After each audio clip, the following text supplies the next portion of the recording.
नमस्कार दोस्तों, आप सभी का स्वागत है मेरे अपने YouTube चैनल में। आज हम एक्सरसाइज 8.2 स्टार्ट करेंगे, लेकिन उस एक्सरसाइज को स्टार्ट करने से पहले जो बेसिक है वो मैं आपको पहले ही बता चुका हूँ। आप उस बेसिक को ज़रूर देखिए, उसमें सारी इन्फॉर्मेशन है और वहाँ पर इस टेबल को भरी बनाया गया है। मैंने आपको बताया था कि ये टेबल कैसे बनाई जाती है और इसकी हर एक वैल्यू को आपको लर्न करना होगा। जब आप इस वैल्यू को लर्न करेंगे, ये जो टेबल आप देख रहे हैं ना, आपकी बुक नंबर 185 पर ये टेबल बनी हुई है। आप अपनी बुक को ओपन करिए, वहाँ पर इस टेबल को देखिए और वहाँ पर ये सारे जो हमारे रेशियोज थे वो लिखे हुए हैं। फिर 0, 30, 45, 60 और 90 इनकी वैल्यूज़ लिखी गई है। तो इन पूरी टेबल को लर्न करने के बाद ही आप 8.2 को सॉल्व कर पाएंगे। यदि ये टेबल आपको लर्न करनी है तो इसके लिए किस फॉर्मूले को यूज़ करना है, कैसे इसे बनाना है, ये आपको मैं पहले बता चुका हूँ। लेकिन जब तक आप इसे लर्न नहीं करेंगे तब तक 8.2 में कहीं ना कहीं आपको थोड़ी सी परेशानी आएगी। तो सबसे पहले आप इसे लर्न करिए। चलिए अब हम स्टार्ट करते हैं हमारी exercise 8.2, class 10th exercise 8.2। Question number 1, evaluate the following. Evaluate the following में जो सबसे पहला पार्ट है वो है sine 60 cos 30 plus sine 30 cos 60। Okay, मुझे इनकी वैल्यूज पुट करनी है। पुट की मैंने, देखिए यहाँ पर इन दोनों के बीच मल्टीप्लाई है, इन दोनों के बीच क्या है, मल्टीप्लाई है। साइन 60 की वैल्यू उसी टेबल की हेल्प से मैंने देखा, आप भी देखिए। साइन 60 की वैल्यू √3/2 होती है, कॉस 30 की वैल्यू √3/2 होती है, साइन 30 की वैल्यू 1/2 होती है, कॉस 60 की वैल्यू 1/2 होती है। अभी आप इनिशियली उस टेबल को देख करके अपने आंसर्स फाइंड कर सकते हैं, अपनी वैल्यू फाइंड कर सकते हैं, लेकिन आपको एग्जाम में वो टेबल प्रोवाइड नहीं की जाएगी। और टेबल प्रोवाइड नहीं की जाएगी तो आपको उन वैल्यूज़ को लर्न करना होगा। आप जैसे जैसे क्वेश्चंस की प्रैक्टिस करते जाएंगे आपको ये सारी वैल्यूज़ क्या हो जाएंगी, लर्न हो जाएंगी। ओके, अब क्या करते हैं, मैंने वैल्यू तो पुट कर दी, अब इन्हें सॉल्व करते हैं। तो जब हम सॉल्व करेंगे तो √3 का मल्टीप्लाई √3 से करेंगे तो 3, 2 2 जा 4, 1 का मल्टीप्लाई 1/4। थोड़ा सा एलसीएम लेंगे तो एलसीएम 4 आएगा।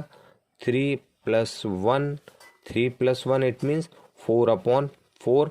कैंसिल करेंगे तो हमारा आंसर होगा 1। ओके, बहुत इजी है। हमको वैल्यू पुट करनी है, वैल्यू पुट करने के बाद हमें क्या करना है, उनको थोड़ा सा सॉल्व करना है और सॉल्व करने पे जो भी आंसर होगा वो हमारा फाइनल आंसर होगा। क्वेश्चन नंबर 2, इसी क्वेश्चन का क्वेश्चन नंबर 2 जो है वो आपके लिए है। आपको उसकी प्रैक्टिस करनी है, वैल्यू पुट करनी है। स्क्वायर दिया गया है तो आपको वैल्यू का स्क्वायर करना है। मैं आपको क्वेश्चन नंबर 3 करके दिखाता हूँ। थर्ड पार्ट की बात करते हैं। तो थर्ड पार्ट में जो है आपको क्वेश्चन गिवन गया है cos 45/sec 30 plus cosec 30।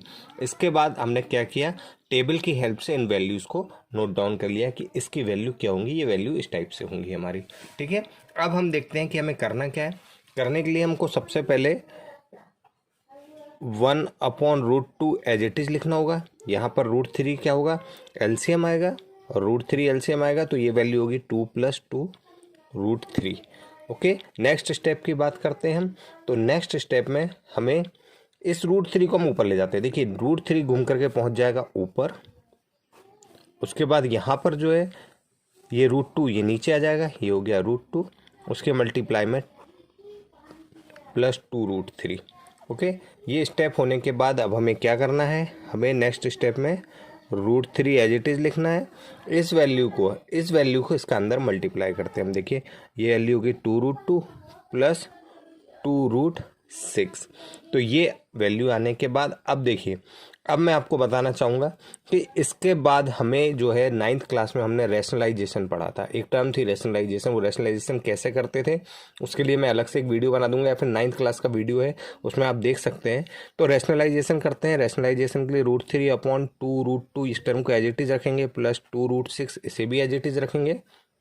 Multiply का साइन होता है और इन्हीं इस वैल्यू का ऊपर और नीचे मल्टीप्लाई होगा, लेकिन साइन चेंज हो जाएगा। साइन चेंज हो जाएगा इट मीन्स यहाँ पर ये जो वैल्यू है ये होगी 2√2 माइनस 2√6 अपॉन 2√2 माइनस 2√6। ओके, ये वैल्यू है। मतलब देखिए वैल्यू सेम है, लेकिन बस यहाँ पॉजिटिव था तो यहाँ हमने नेगेटिव से किया, और अगर यहाँ नेगेटिव होता तो हम इस तरफ पॉजिटिव से करते। तो ये कहलाती है हमारी टोटल रैशनलाइजेशन वाली टर्म। अब इनका आपस में मल्टीप्लाई करते हैं हम।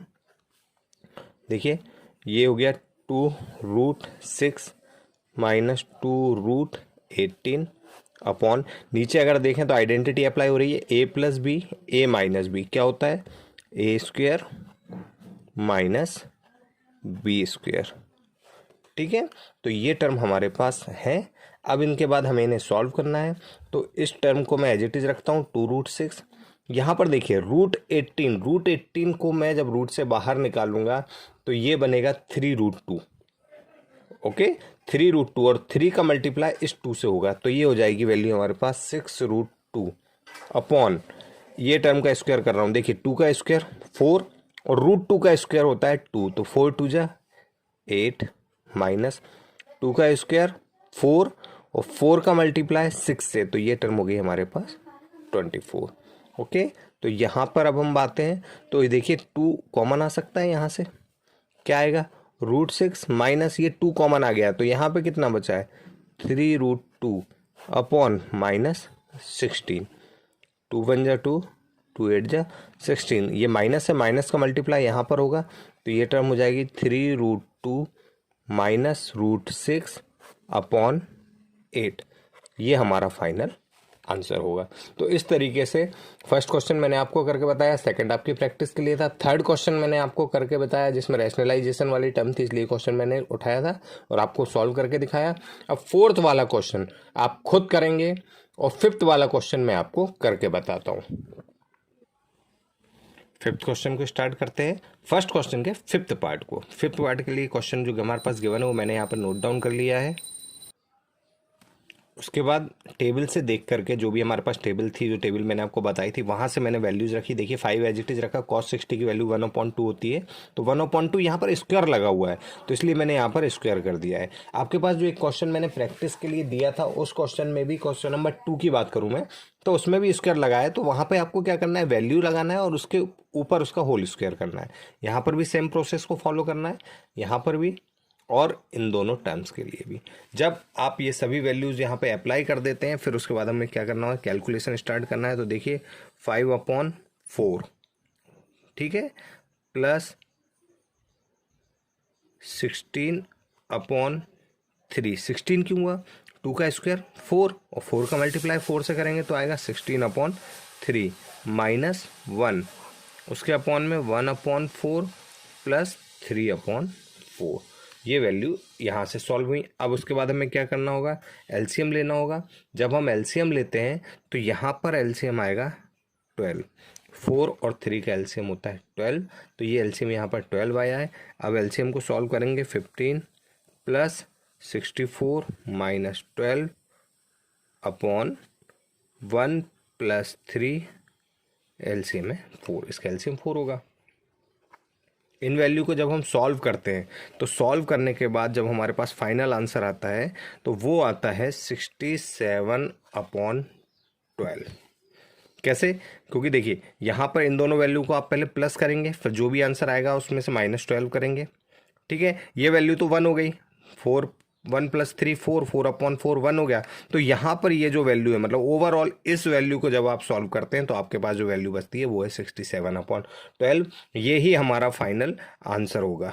ओके, तो इस तरीके से हमारा जो है क्वेश्चन नंबर 1 कंप्लीट हुआ, जिसके 5 पार्ट थे। 5 पार्ट में से 3 पार्ट मैंने आपको करके दिखाए हैं, 2 पार्ट आपकी प्रैक्टिस के लिए हैं, उनकी प्रैक्टिस जरूर करिएगा। स्टूडेंट्स, अब हम क्वेश्चन नंबर 2 की तरफ मूव करते हैं। तो क्वेश्चन नंबर 2 में बताया गया है, choose the correct option and justify your choice. आपके पास एक क्वेश्चन है और उसमें कुछ चॉइस है, मल्टीपल चॉइस है, तो जिनमें से उनमें से जो भी करेक्ट आंसर होगा उसको आपको क्या करना है, टिक लगाना है। लेकिन उसको टिक लगाने से पहले हमें उसे थोड़ा सा सॉल्व करना होगा, समझना होगा कि क्या वो आंसर सही है कि नहीं है। तो यहाँ पर हमें जो क्वेश्चन गिवन है 2 tan 30 degree is equals to upon 1 plus tan square 30 is equals to, अगर हम इस वैल्यू को सॉल्व करें तो उस वैल्यू की जो भी आंसर आ रहा है वो इनमें से इनके इक्वल है। इन 4 ऑप्शन में से ऑप्शन ए है sin 60, बी है cos 60, सी है tan 60 और डी है sin 30। इन चारों में से किसके इक्वल उसकी वैल्यू है, तो इसको सॉल्व करते हैं। चलिए सबसे पहले हम स्टार्ट करते हैं। तो स्टार्ट करने के लिए मैं जो है 2 एज इट इज लिखूंगा, tan 30 की वैल्यू। अब आपको क्या करना है, tan 30 की वैल्यू मालूम होनी चाहिए या फिर टेबल में से आप देख सकते हैं। तो tan 30 की वैल्यू होती है 1/√3 अपॉन 1 प्लस tan 10 स्क्वायर 30 है, इट मीन्स 1/√3 स्क्वायर। ठीक है, 1/√3 का होल स्क्वायर। जब इसे हम सॉल्व करेंगे तो ये तो हो गया 2/√3, ये हो गया 1 + 1/3। देखिए √3 का स्क्वायर होता है 1/3।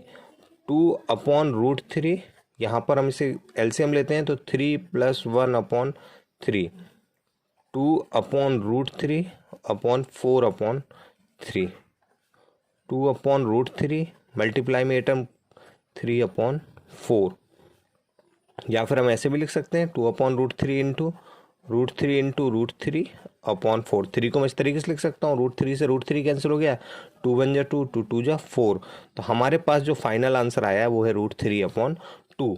और √3/2 हमारे पास जो 4 ऑप्शंस थे उसमें से किसी एक की वैल्यू होती है, और आपको ये चीज़ मालूम होनी चाहिए कि इन चारों ऑप्शन में से √3/2 किसकी वैल्यू होती है। तो √3/2 जो वैल्यू होती है वो होती है sin 60 की, और sin 60 हमारा करेक्ट आंसर होगा। इसका मतलब ये हुआ कि ऑप्शन ए जो गिवन है हमें वो हमारा करेक्ट आंसर है। इस तरीके से उसके 4 पार्ट हैं, वो चारों पार्ट के क्वेश्चंस अब आपकी बुक में रहेंगे। मैं आपको यहाँ पर वो सॉल्व करके दिखाता हूँ, इसलिए अपनी बुक अपने पास जरूर रखें जिससे कि आपको क्वेश्चन अच्छे तरीके से समझ में आ सकें। सेकेंड क्वेश्चन की बात करते हैं। तो क्वेश्चन आपके पास 1 - 10 स्क्वायर 45/1 + 10 स्क्वायर 45। ओके, हम वैल्यू सॉल्व कर रहे हैं। 1 - 10 45 की वैल्यू होती है 1, तो 1 का स्क्वायर करेंगे 1 ही आएगा। यहाँ पर भी 1 + 10 स्क्वायर 45 की वैल्यू 1 होती है, उसका स्क्वायर करेंगे तो वो भी 1 होगा, तो होगा 0/1। 0/1, इसका मतलब ये फाइनल आंसर जो है हमारे पास 0 होगा। और आपके पास जो 4 ऑप्शन गिवन है उनमें से हमें देखना है कि ये जो आंसर हमारे पास आया है ये किस वैल्यू का है। आपके पास 4 ऑप्शन है, 1090, 1, sin 45 और 0। क्या इन चारों में से कोई एक वैल्यू आ रही है? जी हाँ, 0 आ रही है। तो इसका मतलब जो हमारा ऑप्शन डी है, ऑप्शन डी इसका करेक्ट आंसर होगा। ओके, अब देखते हैं हम क्वेश्चन नंबर 3, इसी का थर्ड पार्ट जो है। थर्ड पार्ट में हमें बताया गया है कि sin 2a = 2 sin a। ये उन्होंने बताया कि ये होगा, लेकिन ये कब होगा? जब ए की वैल्यू इन 4 ऑप्शन में से कुछ एक होनी चाहिए। यदि ए की वैल्यू 0 डिग्री हम रखते हैं तो 0 डिग्री पर जो वैल्यू है उन्हें यहाँ पे अप्लाई करेंगे, फिर 30 डिग्री रखेंगे, फिर 45 डिग्री रखेंगे, और लास्ट में हम 60 डिग्री रखेंगे। हर एक वैल्यू को हमें रख करके देखना होगा और अपना आंसर चेक करना होगा कि ये वैल्यू सही किसके लिए है। तो सबसे पहले हम स्टार्ट करते हैं 0 डिग्री से रख के। तो देखिए sin 2 0 डिग्री, यहाँ मल्टीप्लाई आ जाएगा, यहाँ पे 2 sin 0 डिग्री। 2 का मल्टीप्लाई जब 0 से होगा, क्योंकि sin 0 डिग्री की वैल्यू 0 होती है, तो यहाँ पे ये वैल्यू भी 0 हो गई और ये वैल्यू भी 0 हो गई। इसका मतलब ये हुआ कि हमारे पास जो ऑप्शन ए है वो ही करेक्ट आंसर है, क्योंकि उसमें ही इन दोनों की वैल्यू 0 आ गई है और एकदम वो वैल्यू सही है। अब हम बात करते हैं क्वेश्चन नंबर 4 की, देखते हैं उसमें क्या गिवन है हमें। क्वेश्चन नंबर 4 की बात करते हैं। तो हमारे पास गिवन है 2 tan 30/1 - 10 स्क्वायर 30। देखिए tan 30 की वैल्यू थी 1/√3, तो वो वैल्यू मैंने यहाँ पे पुट की, यहाँ पर क्या किया, इसका होल स्क्वायर किया 2/√3। यहाँ पर जब इसे सॉल्व करेंगे तो √3 का जो स्क्वायर होता है वो हो जाता है 3, ये रह जाएगी वैल्यू। एलसीएम लेने के बाद सॉल्व करने पे हमें ये वैल्यू मिलेगी। अब इसको क्या करना है, 2/√3 इंटू ये वैल्यू पलट जाएगी, 3/2 हो जाएगी। 2 से 2 तो हो गया कैंसिल। अब 3 को मैं लिख सकता हूँ √3 इंटू √3। मैं पहले भी इसको एक टाइप कर चुका हूँ, इस टाइप से एक क्वेश्चन। तो यहाँ पर जब हम लिखेंगे तो √3 से √3 कैंसिल होगा, तो फाइनल आंसर हमारे पास आएगा √3।